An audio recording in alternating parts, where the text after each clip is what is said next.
The Krell warlord laughed so hard his tusks clacked against his helmet, pointing at the lone figure walking out of the rusted gate.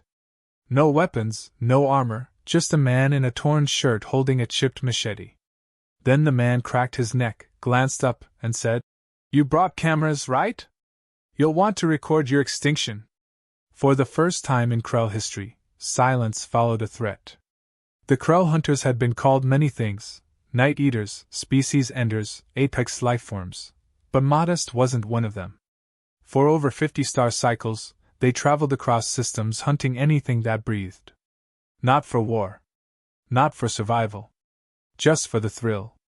And today, their ships roared down into orbit over a dead planet whose atmosphere barely supported sound. They came not because they needed to, but because they were bored. A signal had reached them, encrypted in a forgotten Terran dialect. It didn't beg for help or plead for mercy. It simply stated, "If you think you're Apex, prove it." Coordinates followed. No signature. No sender. That was all it took. The planet looked like a ruin. Earth-born rock twisted up into broken towers, and across its gray surface ran deep scars, trenches, bunkers, hangars, many buried by time. The Krell didn't recognize the place. Few did. Only ancient historians ever bothered studying the Terran collapse. The Krell commander, a behemoth called Urgith, stepped out of his lander in ceremonial bone plate, flanked by 6 elites. He let out a low growl of disappointment. He expected challengers. This was a graveyard. The entrance to the arena stood like a cracked mouth in a cliffside. Pillars lined the approach, each one carved with ancient runes. The Krell ignored them. One of the younger warriors mocked the crude human shapes on the walls, chuckling as he kicked a skull aside. Another yawned. The gates creaked open without a sound. Inside, stale air rushed out, dry and metallic. Urga stepped through first, muttering something about a waste of fuel. Then the doors slammed shut behind them with a force that shook the rocks. The arena's interior was vast and circular, ringed by jagged walls and strange markings. A control tower jutted upward in the center, windows shattered, vines crawling through the cracks. Everything looked dead. Then the lights blinked on. One by one. Then rows of holographic projectors flickered. Screens lit up in the shadows. And a voice echoed through unseen speakers, gravelly, amused, undeniably human. "Welcome back, warriors. Let's begin." The Krell turned in unison. No one spoke. The air had shifted. For a race that lived for battle, they rarely felt anything close to unease. But now it crept in, quiet and slow, as though something ancient had just stirred. Suddenly, the floor panels hissed and shifted. The entire ground rearranged into a jagged war map. Crates emerged from pits. Traps reset themselves. Drones, long dormant, hovered to life in upper alcoves. Something hadn't just been waiting, it had been preparing. Urgith growled and stomped forward, eager to begin. He wasn't one for mystery. He wanted blood. The first round was announced with no fanfare. A single door across the arena opened. Dust spilled out. And from the dark emerged one man. Human. Maybe 5'10". Wore a shredded long coat, duct-taped boots, and had a face that looked like it hadn't smiled in a decade. In his hand he carried a blade made from something rusted and serrated, like it had been forged from tank scraps. The Krell warriors laughed. Not mockingly, genuinely. One of them clapped his hands together and said, "This is the challenge?" The man didn't flinch. Instead, he rolled his shoulders, stretched his neck, and said something none of them understood at first. His words translated slowly in their neurofeeds, and when they did, the laughter stopped. "You brought cameras, right? You'll want to record your extinction." Then the lights dimmed. The first warrior charged in, eager to make a spectacle of the kill. He swung his plasma axe in a wide arc, roaring the Krell battle chant. The human ducked under it with a lazy pivot and jammed his blade under the creature's chin. Not through armor. Under it. Straight into a soft gland that exploded on contact. Purple blood sprayed. The warrior dropped like a brick. No sound. No scream. Just a thud. That's when the others realized the human had moved faster than their sensors could track. Urgith barked orders, but 2 more warriors rushed in before he finished. One tried to use his shield. The human triggered a floor trap, launched himself midair, and landed behind him. A moment later, both lay twitching in electric netting, blades sticking out of their backs. Now the Krell weren't laughing. They were watching. Not afraid. Not yet. But they were reading him. Calculating. The man never stopped walking. He didn't run. He didn't dodge. He flowed, as if he knew the arena better than anyone alive. One warrior tried using a drone override, aiming it to lock onto the human. The drone exploded instead. The override had triggered an EMP redirect. The Krell's own technology betrayed them.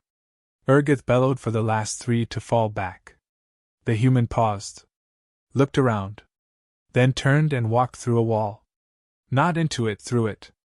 A hidden passage. Gone. Silence took over the arena. Then the human's voice returned. That was just round 1. Back in their temporary command tent, the surviving Krell gathered around the hologram replay.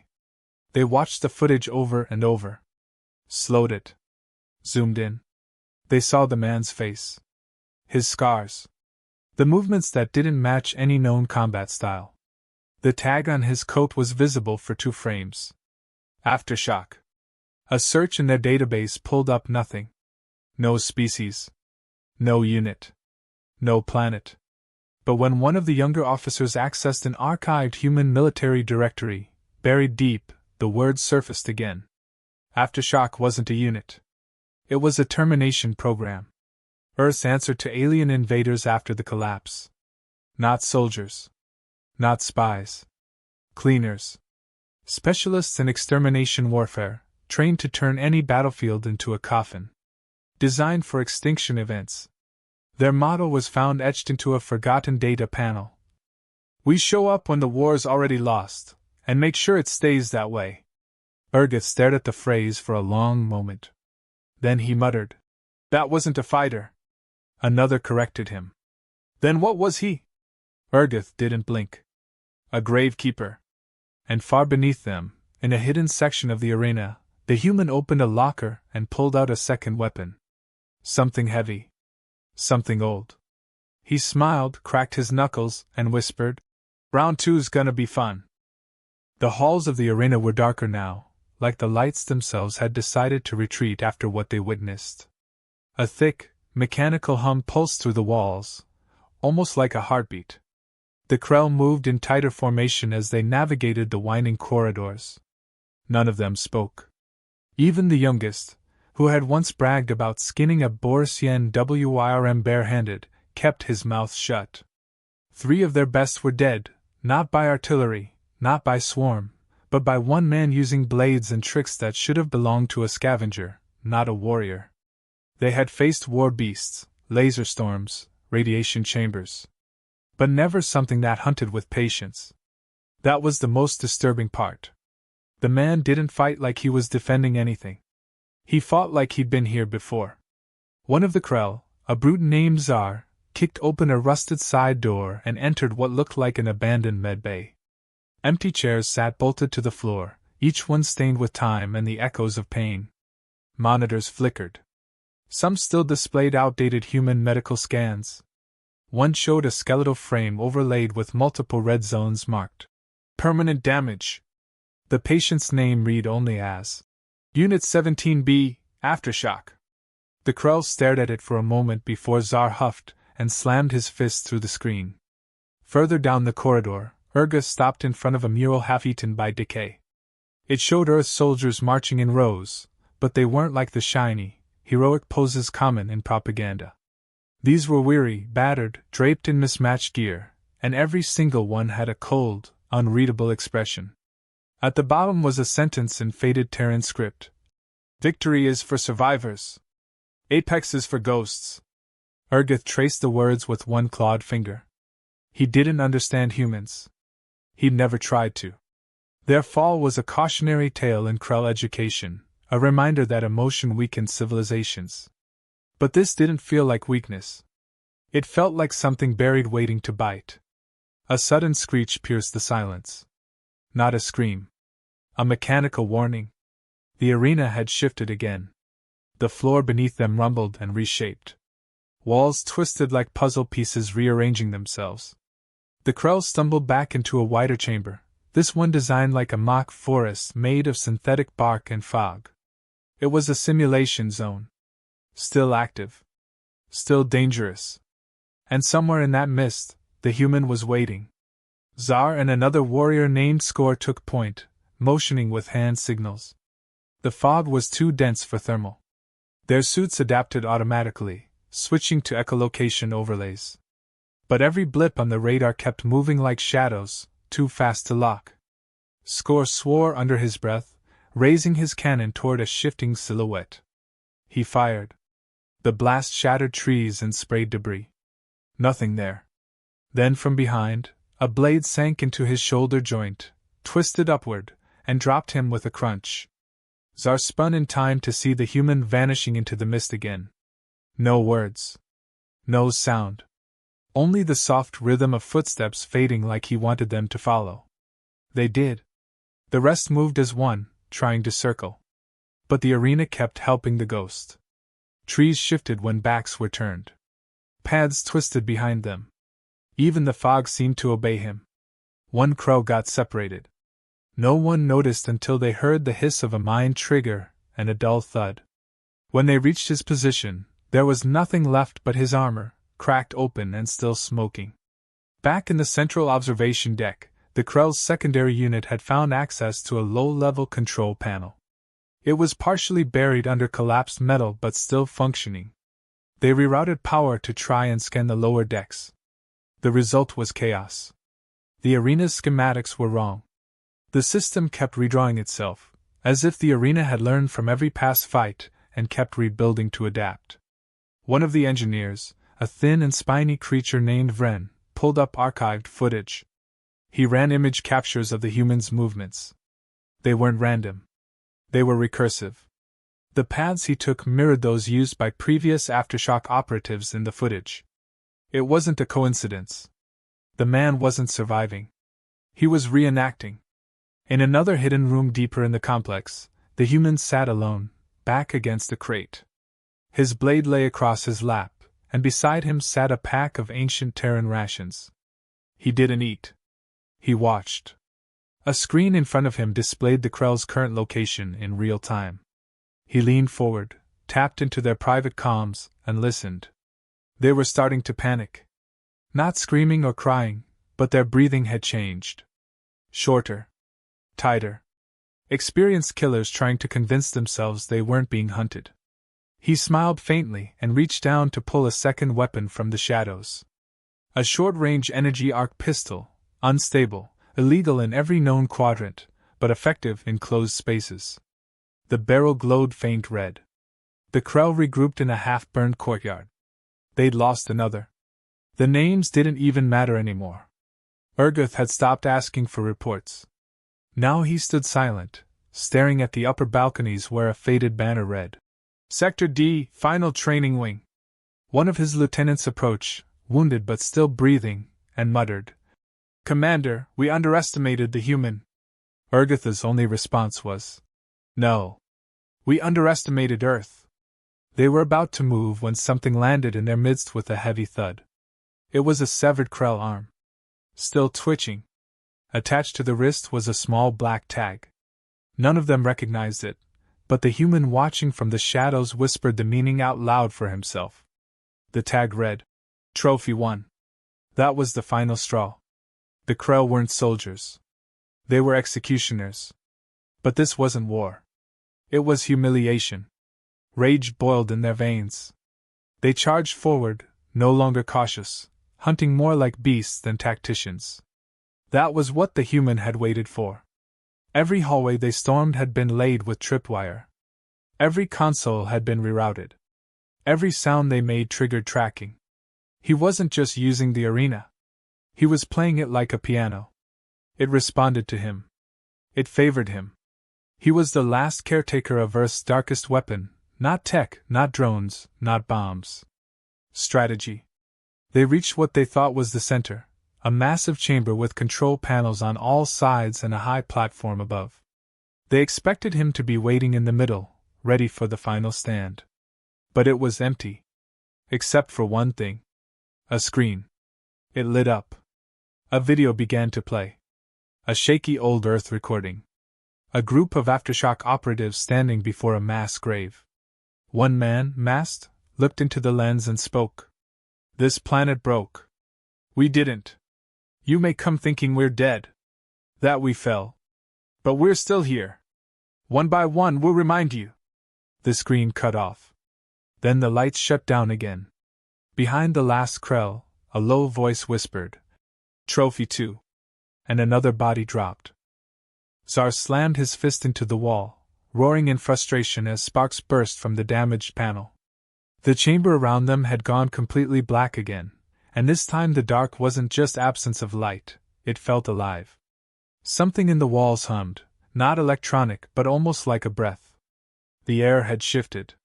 It was thick with dust, heat, and something else none of the Krell wanted to admit, fear. They were trained to dominate, to crush resistance with brute force and superior armor, not to think tactically. That had always been someone else's job. Their way was simple, enter, destroy, move on. But this wasn't war. It was unraveling. Urgith stared at the pile of armor that had once belonged to Score. Only his spine remained inside the cracked suit. Next to it was another black tag. Trophy 3. The human was marking them. Not killing out of panic. Not eliminating threats. He was making a statement. Each tag placed with purpose. Each kill cleaner than the last. And still, none of them had seen his face long enough to remember it clearly. Back in their broken makeshift operations center, Vren continued scrubbing old Earth records for answers. His clawed fingers trembled over the interface. Dozens of human files had been corrupted, locked behind military firewalls that didn't even exist anymore. But some footage slipped through. Archived surveillance from the final years of the Terran collapse. It wasn't war footage. It was internal. A camp. A facility. A voice on the feed explained it was Earth's last sanctioned kill zone, codenamed Project Aftershock. What disturbed Vren wasn't what he saw. It was what he didn't. There were no officers. No cheering. Just silence. Just footage of men in torn gear walking away from still burning battlefields, stepping over friend and foe like none of it mattered anymore. The man they were fighting had not been sent here. He had stayed. Or worse, he had returned. This wasn't a relic of Earth. This was Earth's vengeance still breathing. Urgith decided it was time to crush the areena itself. He led the remaining 4 warriors through a maintenance shaft mapped earlier by scouts. If they could find the core control system, they could shut down the environment manipulation, trap the human inside, and force a direct confrontation. But as they entered the shaft, the air changed again. Cold. Too cold. Their suits activated thermal compensation automatically, but frost still crept across their visors. Ice coated the walls. The shaft hadn't been cold when they scanned it. Something had changed. Tsar moved ahead, activating shoulder-mounted floodlights. A figure stood ahead in the tunnel. Not the human. A hologram. It flickered to life, revealing an older man in a long coat similar to the human they'd seen earlier. The hologram looped a message in fractured Terran English. If you're in here, you think you're hunting. You're not. You're inside our memory now. And memories don't forgive. The projection fizzled out, and the floor under Tsar gave way. The trap wasn't sudden. It was surgical. The panel detached slowly enough that he didn't fall in surprise. He fell in horror, his claws scrambling at the ledge as he dropped into a shaft lined with rusted metal blades. The others watched his body pinwheel down through jagged steel, blood trailing in spirals until he vanished into a pit of silence. The rest froze. This wasn't just hunting. It was psychological dismantling. Urgith turned and growled at his last 2. Move forward. No more splitting. No more games. They needed to end this now. The shaft opened into a cavernous chamber glowing with blue light. Screens lined every wall, and each screen displayed a different angle of the areena. Every corridor, every trap, every heartbeat. The human had complete surveillance. He had never lost them. He had been watching them from the moment they stepped off their ship. Not waiting for opportunity. Choosing moments. Then one of the warriors pointed to a screen showing the outer perimeter. Their ship. It was gone. Not destroyed. Missing. The footage was old, delayed. A loop. The real feed cut in suddenly. A massive crater smoldered where their vessel had been. Debris scattered in molten fragments. No survivors. Their escape was gone. The man hadn't just planned for combat. He'd isolated them. Urgith smashed the console, roaring loud enough to shake dust from the rafters. His chest heaved, not from exertion but from disbelief. They had walked into a grave and were only now realizing the dirt had already been shoveled behind them. One of the last warriors turned toward a hallway that hadn't appeared on previous scans. It was lit dimly by exposed wiring and smelled of rust and burned meat. He stepped forward cautiously. That was his mistake. A flash of movement came from the ceiling. The human dropped down silently, boots slamming into the Krell's neck, snapping it sideways. Before the corpse hit the ground, the human rolled, drew a short combat blade, and slashed the thigh of the next Krell mid-step, cutting into a nerve cluster that made the creature collapse in screaming agony. Urgith turned too late. A flash bang went off in the confined corridor, blinding his enhanced eyes. When vision returned, the human was already gone, and another black tag was left nailed to the wall beside the words written in Terran ink. 4 down. 2 left. Urgith helped the wounded warrior to his feet. He looked into the eyes of the last of his squad and saw what he never thought possible: desperation. No battle cries. No revenge. Just the quiet realization that this wasn't a fight they could win.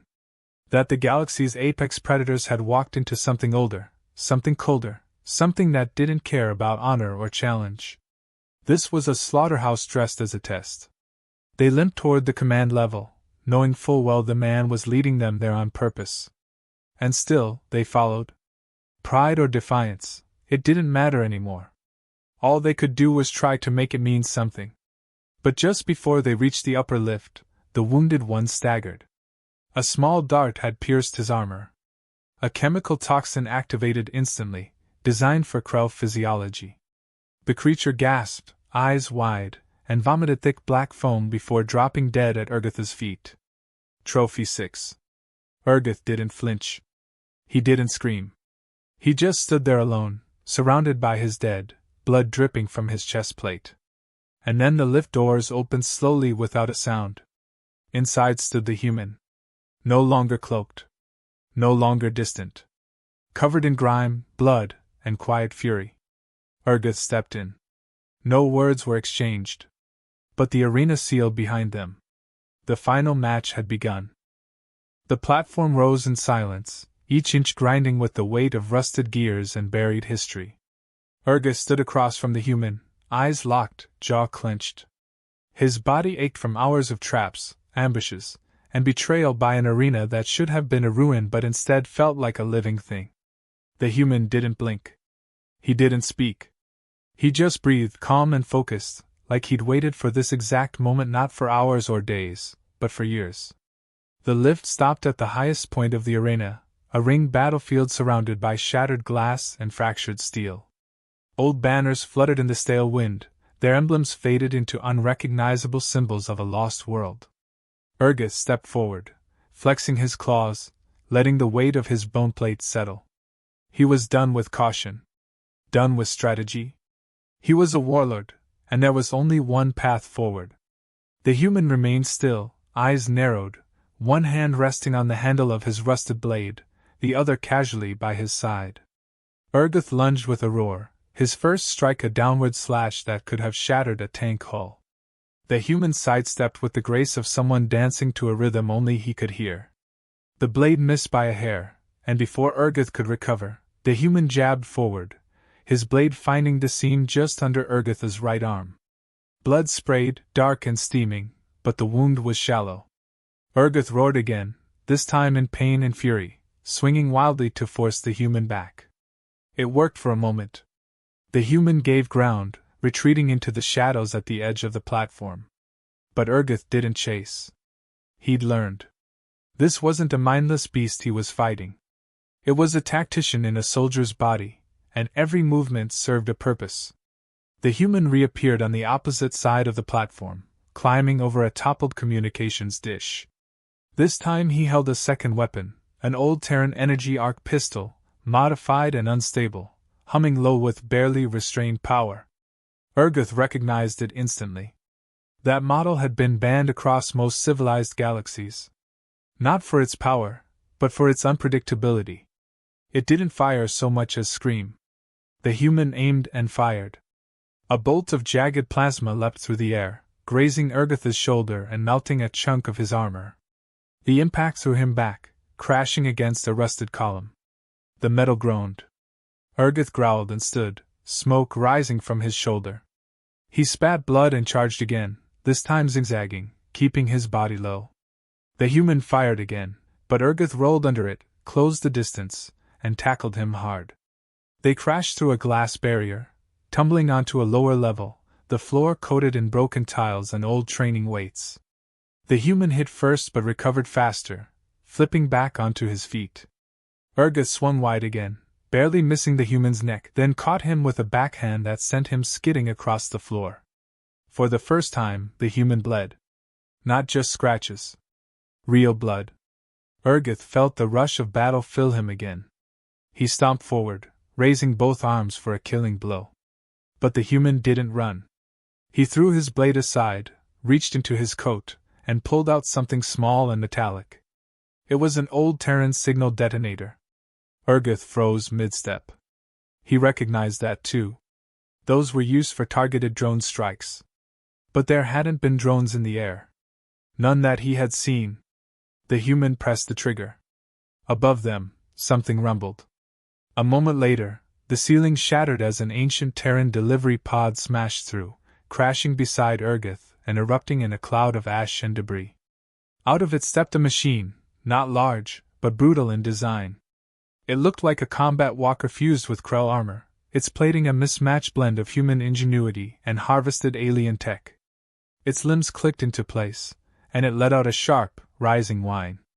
The human whistled softly, and the machine turned toward him, scanning, then aimed its cannon at Urgith. Urgith dove behind cover just as a beam of concentrated energy ripped through where he stood, melting steel and stone in its path. The walker advanced, each step heavy with intent. The human moved alongside it, not as a master, but as a partner. Urgith realized in that moment this fight had never been about one human. It had been about what that human represented. Memory. Wrath. Design. Earth hadn't just left behind weapons. It had left behind minds trained to turn bones and blood into blueprints for destruction. Urgith roared and charged again, throwing a piece of debris at the walker to distract it. It worked for a moment. The machine staggered, redirected. That was all he needed. He lunged at the human, tackling him again, slamming him into the floor, trying to crush his throat with a clawed hand. But the human didn't panic. He reached between them and jammed a knife upward, under Urgith's chin and into the soft flesh of his mouth. The Krell howled in pain, flinging the human aside. Blood poured down his neck, and the taste of steel and dirt filled his mouth. The walker recovered and aimed again, but the human raised his hand, signaling it to stop. Urgith fell to one knee, coughing, panting, clutching his jaw. The human walked forward slowly, bleeding from his temple, his coat torn, but eyes still burning with focus. "You came here thinking you were the apex," he said, voice hoarse but steady. "You thought Earth died easy." Urgith tried to speak, but the damage to his mouth made the words a garbled mess. The human knelt beside him, pressed the muzzle of the arc pistol to Urgith's chest, and whispered one final sentence. "You were just the warm-up." He pulled the trigger. The shot tore through Urgith's armor, lit up the chamber, and silenced the warlord forever. His body collapsed backward, smoke rising in soft tendrils. The arena went quiet again. The walker shut down, returning to stand by. The human stood alone, bleeding and shaking, but upright. The arena lights began to shift, slowly pulsing from red to blue. Systems reset. Doors unlocked. Holograms flickered to life. A message appeared on every screen, written in Old Terran code. Areena complete. Apex defeated. Crown reclaimed. The human didn't smile. He turned and walked to the nearest exit, limping, dragging his blade. Behind him, the areena sealed once more. Not to trap, not to kill, but to wait. Because someone else would come. And Earth would be ready. The platform rose in silence, each inch grinding with the weight of rusted gears and buried history. Urga stood across from the human, eyes locked, jaw clenched. His body ached from hours of traps, ambushes, and betrayal by an areena that should have been a ruin but instead felt like a living thing. The human didn't blink. He didn't speak. He just breathed calm and focused, like he'd waited for this exact moment not for hours or days, but for years. The lift stopped at the highest point of the arena, a ringed battlefield surrounded by shattered glass and fractured steel. Old banners fluttered in the stale wind, their emblems faded into unrecognizable symbols of a lost world. The sky above the arena remained gray for hours after the last scream had faded, as if the planet itself needed time to exhale. Wind passed through the broken walls with a low, whistling sound like a warning being carried across time. Inside, nothing moved except the quiet flicker of damaged screens trying to recalibrate. Deep within the control chamber, a terminal blinked slowly as it compiled the final logs. Each kill was catalogued. Each event timestamped. Every trap used, every weapon deployed, every motion of the lone human warrior recorded with silent precision. There was no celebration. No parade. Only cold data and the echo of footsteps long gone. He left the arena without looking back. No part of him cared for trophies or glory. The final black tag still hung from his belt, blood-soaked and bent. He passed through the lowest corridors, the ones even the Krell never found, lined with Earth's forgotten warnings. Walls bore names carved by shaking hands. Unit numbers. Coordinates of fallen cities. Quotes from soldiers who never made it back. He walked in silence, boots crunching on dust, until he reached the sealed bay at the bottom of the facility. A massive metal door stood ahead, untouched for decades. He approached the old console beside it, and keyed in a code, his fingers moving automatically. Not a single error. The door groaned open, revealing a hangar where a single Terran scout ship rested, hidden beneath decades of ash and old combat nets. He stepped inside, powered it up, and ran a silent systems check. Everything still worked. Of course it did. The arena had kept it alive, waiting for him. As the engines warmed and the floor vibrated beneath his feet, he pulled up a galactic map. One of the Krell distress signals had made it off-world before the arena's scramblers shut everything down. The coordinates showed movement. Not retreat, but response. Someone had heard the call. Someone was coming. Not to rescue. To retaliate. He leaned back in the pilot's seat, exhaled once, then hit the thrusters. The ship rose through a disguised shaft and burst into the upper atmosphere, leaving the arena behind in the dust. From orbit, the planet looked even more dead than before, its surface a patchwork of scars and forgotten scars. But he knew better. It wasn't dead. It was sleeping. And now it was full. Meanwhile, back on a broadcast tower orbiting a neutral trade world, a group of high-ranking military analysts from various alien coalitions stood around a decrypted file that had appeared without warning. No trace of origin. No message. Just a single feed of footage. At first they thought it was some kind of simulation. The arena battles, the traps, the lone human. The way the Krell died, one by one, brutally, with intention. The room went quiet as the final minutes played out. The last kill. The trigger pulled. The message written in Terran script. Crown reclaimed. One of the analysts, a tall figure with scaled skin and 6 black eyes, whispered, "Is this a threat?" Another said, "It's a warning." But none of them moved.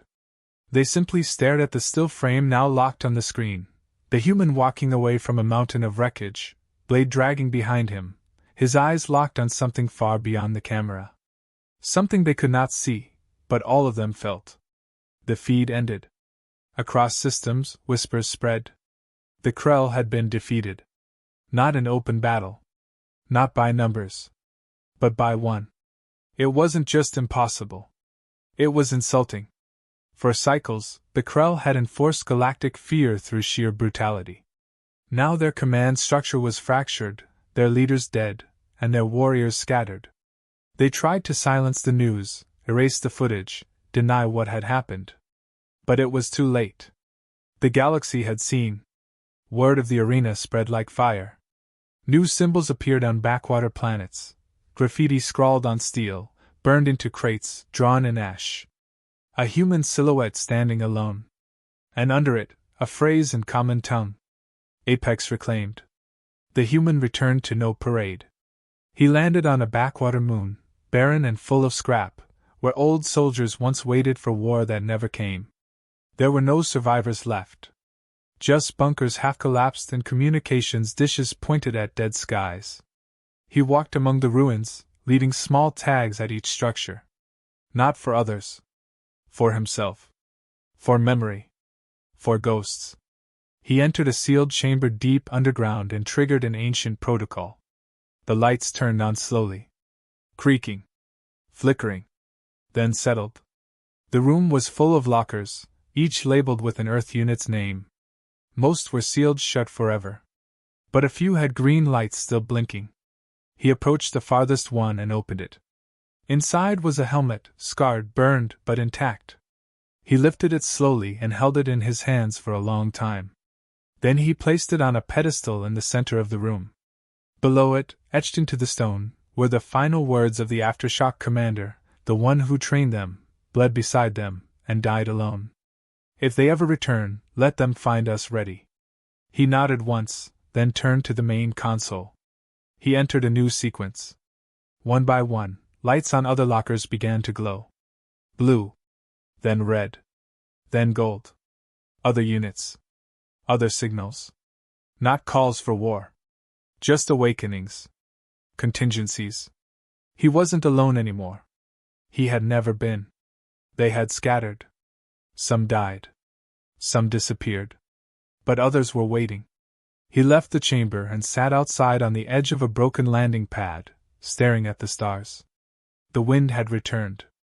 It whispered through the rocks like old voices stirring. He lit a single flare and let the light rise high into the air, a streak of red across a black sky. Elsewhere, far beyond the reach of any scanner, a ship changed course. Then another. Then several. All headed toward the coordinates encoded in that single flare's pattern. Ships that bore no flags. That answered to no authority. And all crewed by those who had once worn the symbol of Earth's last shadow unit. Not soldiers. Not spies. Just cleaners. In a conference hall on a trade station, a panicked voice shouted across the room as another report came in. A dead planet reactivating. Lost Earth satellites pinging for the first time in decades. And the word that kept repeating across dozens of unregistered transmissions. Areena. Back in the ruins, the human sat quietly, hands wrapped around a cup of stale rations. He didn't smile. He didn't speak. He just watched the stars, waiting. Behind him, the dust moved, disturbed by something big under the ground, like old machinery reawakening. Something ancient. Something angry. The last words he spoke before the night ended were not to himself, not to the wind, not to the ghosts. But to anyone listening. You think you're the apex. You haven't seen what comes next. And then the flare went out. Somewhere in deep space, on the edge of a lawless sector, a transmission played on loop.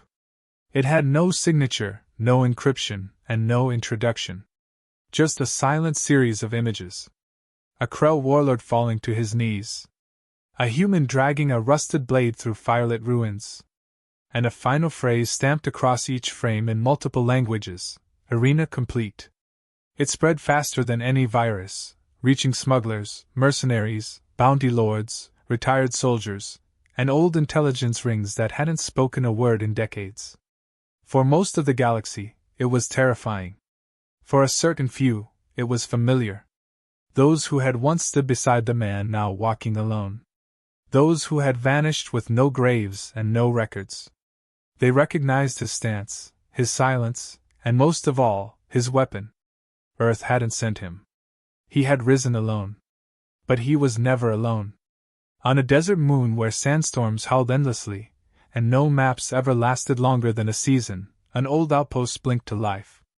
Inside, a man with a burnt face and a cybernetic leg stared at the looping footage. He hadn't spoken in years. He hadn't needed to. His records had been wiped long ago. But when he saw the final black tag, bent and dripping, he stood. Slowly, stiffly, like a machine testing old parts. Then he walked to a storage unit buried beneath rusted crates and opened it. Inside lay gear marked with a faded symbol. A star fractured down the center. The mark of aftershock. In another system, inside a space station abandoned to rot above a dead gas giant, a woman in torn armor sat beside a wall of hand-drawn maps. The maps tracked nothing anymore. They were reminders. Each one had a circle on it, marked with a different name. One was now crossed out. Krell. The broadcast hit her screen in fragments, glitching in and out with static and pulse. But it was enough. She leaned forward, stared at the human in the footage, and whispered a name she hadn't dared say in years. Then she got up, strapped on her old rifle, and keyed in coordinates that hadn't been touched since Earth went silent. The system blinked red. "Are you sure?" she confirmed without hesitation. Back on the moon where the man had lit the flare, the wind began to shift again. The ruins hummed low, not from technology, but from the awakening of old infrastructure buried under layers of dust and war. The hangar he had unlocked was only one of many. Other sealed bays began to hiss open, one by one, responding to long-dormant signal codes now reactivated across the network. The machines inside weren't pristine.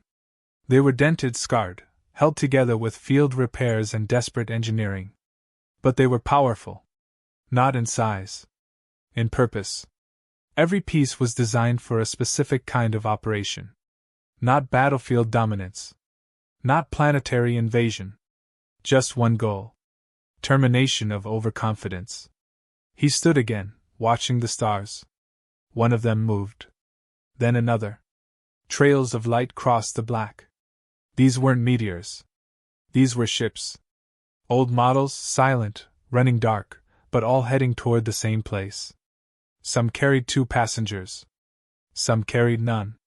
Most bore markings that only the oldest Terran records could translate. Their pilots had no names in the current galactic registries. They were dead to the world. But they were alive in mission. The man walked toward the bunker's edge as the first ship descended. It landed hard, kicking up gravel and dust in a wide arc. The ramp lowered slowly, and out stepped the man with the cybernetic leg. He looked around, took a long breath, and nodded once. No words. Just understanding. A moment later, another ship landed. Then a third. A woman stepped out, her weapon slung low, her eyes scanning everything at once like muscle memory had never faded. The human who had held the areena stepped forward, finally smiling. Just slightly. It wasn't joy. It was confirmation. Inside the bunker, more lights turned on. Old screens flickered to life. Status: reconnection confirmed. Unit aftershock, partial reactivation. Awaiting full sync. One by one, signals from across the galaxy answered. Dozens. Then hundreds. Not all human. Some were hybrids. Some were survivors from other races Earth had once protected, trained, or saved in silence. All of them bore scars. All of them remembered what was buried. Above them, far across the stars, the Krell High Council met in emergency chambers deep within their Citadel's ship. The footage had been authenticated. Their warlord was dead. Their elite squad eliminated. Their ship destroyed. No prisoners. No warnings. Just a looped message from Earth's forgotten areena. Some demanded retaliation. Others silence. The head of the council stared at the final frame and said only this: if it's true, we never beat them. We just outlived them. And now, they're reminding us. The Krell began preparations. Fleet movements. Trade seizures. Propaganda disinformation. They told the outer colonies the footage was fake, that the warlord had died from poison, not combat. But some didn't believe it. Whispers spread. Species long oppressed by the Krell began asking questions. And on one particular trade planet, a bar screen played the footage silently. The patrons said nothing, but one by one they began to draw the same symbol into the bar's dusty counter. A star split down the center. Back on the moon, night fell. The wind stopped. The humans sat around a fire, just like they used to. No one told stories. They didn't need to. The scars told them. The ones still on their skin and the ones that lived deeper. Someone opened a storage crate and pulled out a black box. Inside was an old comms beacon. It had 3 functions. Ping, trace, respond. No one had touched it in decades. The human who had reclaimed the areena looked down at it, then flipped the switch. In the deepest part of space, buried under centuries of rock and forgotten space wreckage, another beacon answered. A massive sphere-shaped structure lit up from within, codes etched across its surface in Earth's oldest tactical language. A voice, mechanical and emotionless, echoed across hidden frequencies. Areena protocol acknowledged. Apex breach contained. Recon forces deploying. Ships lifted from under debris, silently and in perfect formation. They had no lights. No sound. They had been waiting too long to bother with theatrics. The message went out one last time.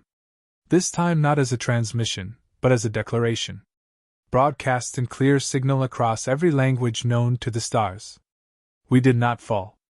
We waited. And now we walk again.